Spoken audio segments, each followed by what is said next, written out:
మీకోసం సరికొత్త రెసిపీతో వచ్చే సరికొత్తది ఇంకా ఇది అందరికీ తెలిసింది. అదేంటంటే పన్నీర్ బుర్జీ. ఇది పంజాబీ స్టైల్ అనమాట. దానికోసం కడాయి వెలిగించేసుకొని శనగపిండి అనమాట. ఇది కొంచెం మనకి పచ్చివాసన పోయే వరకు వేయించుకోవాలి. ఇది ఫ్రై అయిపోయింది. ఇప్పుడు దీన్ని తీసేసుకొని మనం వేరే బౌల్లోకి వేసేసుకుందాము.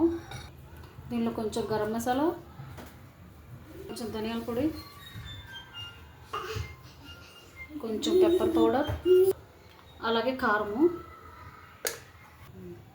పాలు, కొంచెం పాలు వేస్తున్నాం అనమాట.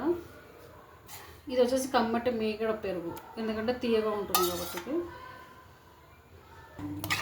ఇదంతా మిక్స్ చేసి పక్కన పెట్టేసుకున్నాము. ఇప్పుడు కడాయిలు వేసుకున్నాము. పన్నీర్ బుర్జీకి గీ చాలా మంచి టేస్ట్ వస్తుంది అనమాట. అందుకని నెయ్యి వేస్తున్నాము. తర్వాత జీలకర్ర, క్యూమన్ సీడ్స్ చిట్పట్టలు ఆడాలి.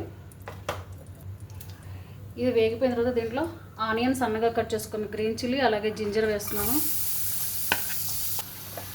ఆనియన్స్ వేగిపోయాయి కదా, ఇప్పుడు ఇందులో టమాటోలు వేస్తున్నాను అనమాట. ఇది నాటీ టమాటో. ఇది పులుపు బ్యాలెన్స్ చేయడానికి అంటే కొంచెం షుగర్ వేసుకోవచ్చు, లేదు అంటే అవాయిడ్ చేయొచ్చు.